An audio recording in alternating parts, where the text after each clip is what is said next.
जी हुजूर, यहूदियों में एक ग्रुप है जो कि हज़रत रसूल करीम सल्लल्लाहु अलैहि वसल्लम को खुदा का नबी भी मानते हैं, कुरान करीम को इल्हामी किताब भी मानते हैं, और लेकिन वो ये कहते हैं कि कुरान करीम में कहीं ये नहीं है कि तौरात मनसूख हो गई है और अब तुम उसको छोड़ के कुरान की तरफ आ जाओ। वो ये भी नहीं मानते कि कुरान करीम में लिखा हुआ है कि हज़रत ईसा अलैहिस्सलाम एक एजाजी तख्लीक थे और उनकी माँ ने कोई बदी नहीं की।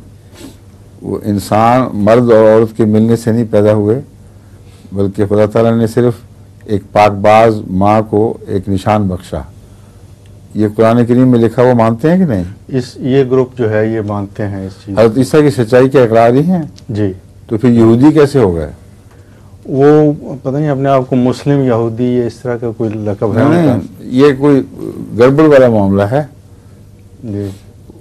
आप पहले उनकी तायीन करें कि तुम ईसाई बन गए हो। अगर ईसाई हो तो क्या एबोनाइट ईसाई हो, नजरीन ईसाई हो, फिर कुरान करीम को तुम मानते हो अगर, तो फिर जब ईसाइयत को मान गए तो बाइबल पर ईसाइयत को मानने के जो असरात मुरतब हुए उनको तस्लीम करना पड़ा ना। जी ठीक है, यहूदी तालीम पर। और फिर जब कुरान करीम की बात आएगी तो फिर हम एक एक तालीम के साथ बाइबल के मुआवजना करेंगे। कुरान करीम ने जब ये फरमाया है नस्ख का मजमून, तो सिर्फ बाइबल के हवाले से नहीं फरमाया, एक दायमी उसूल के तौर पर पेश फरमाया है। मा ननसख मिन आयतिन ओ नुनसेहा नाती बेखैर मिनहा और मिसलहा।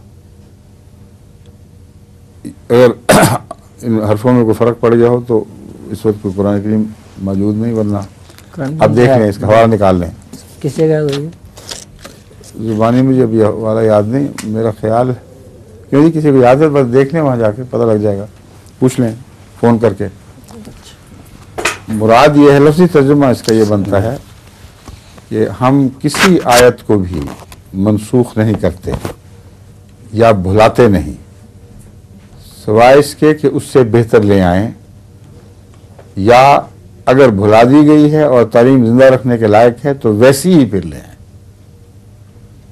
ये दायमी उसूल है शरीयतों की तब्दीली का।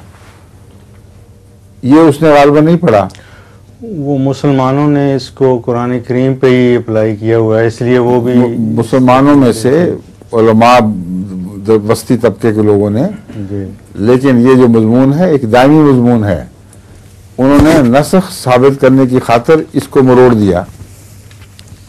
लेकिन ये जो मजमून मैं बयान कर रहा हूँ, हमने तो कुरान करीम की उस फहम के मुताबिक उसको जवाब देना है जो ना उसको है ना दीगर मुसलमान उलमा को है। और मजमून इतना पाकीज़ा और साफ और सच्चा कि आदम से लेकर आखिर तक बराबर इतलाफ होने वाला है। और शरीयतों की तब्दीली का फ़लसफ़ा इंसान खुद गौर करे तो इससे बेहतर नज़र ही कोई नहीं आ सकता।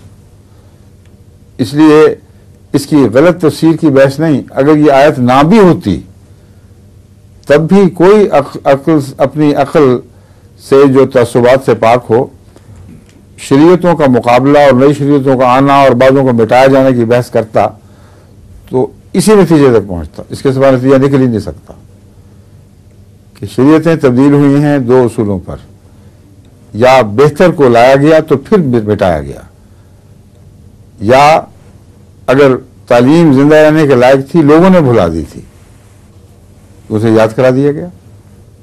इसको बदल के दिखाएं पहले। इसलिए इससे बहस ही कोई नहीं कि मुसलमान इसके क्या माना कहते हैं। तुमको अगर ये माना अहमदियत का जो माना है ये दुरुस्त नहीं है तो फिर कोई और माना इस मज़मून में दिखाओ जिसको इंसानी फितरत कबूल कर सके और तारीख उसके हक में गवाही दे। समझे? इसलिए जब कुरानी तालीम का बाइबल की तालीम से मुआवजा करेंगे और बेहतर दिखाएंगे तो मनसूखी खुद ब खुद हो गई।